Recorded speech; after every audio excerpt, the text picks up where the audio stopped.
Coucou tout le monde, je reviens dans cette vidéo pour vous parler de l'autorelève. C'est le principe de relever son compteur électrique soi-même. Il y a des agents EDT qui passent une fois tous les 4 mois sur Tahiti, tous les 2 mois dans les îles pour relever les compteurs électriques. Mais sachez que vous pouvez aussi vous-même faire vos autorelèves tous les mois. De 1, l'autorelève permet de maîtriser sa consommation. Grâce aux autorelèves, EDT peut calculer notre consommation et établir des factures surrelevées. Lorsqu'on ne fait pas d'autorelève, on a des factures estimées. Mais parfois, ça peut être assez éloigné de la réalité.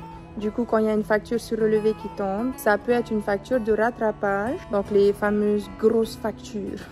Donc l'autorelève me permet de maîtriser ma consommation, de payer des factures réelles et d'éviter les rattrapages. Pour commencer, il faut déjà savoir quand faire l'autorelève. Donc pour ça, on peut vérifier sur internet le planning de relève. Je choisis une date fixe à laquelle je vais faire tous les mois mes relevés. Ça me permettra en fait d'avoir des consommations sur 30 jours, un mois à peu près.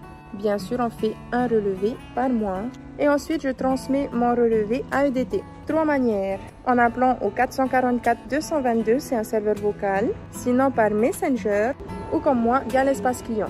Donc je préfère l'espace client parce que en fait j'ai l'historique des relevés de mon compteur.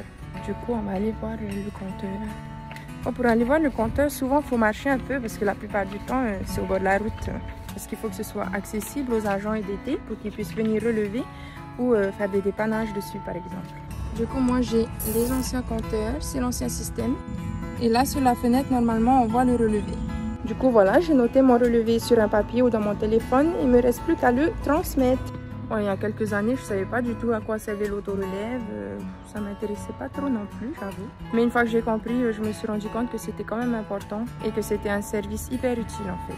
Bon, ce que vous venez de voir, j'ai filmé hier et je reviens en fait là pour vous expliquer comment on fait la relève sur les nouveaux compteurs. Ce sont des compteurs numériques et les chiffres défilent à chaque fois en fait. Donc on a la date qui s'affiche, ensuite on a aussi l'heure et d'autres valeurs qui vous intéressent pas forcément. À un moment donné, on voit 1.8.0 qui s'affiche et des chiffres sur la même ligne. Et ce sont ces chiffres-là qu'il faut relever et transmettre à EDT. Voilà, j'espère que cette vidéo vous sera utile et que ça vous permettra de faire vos relevés.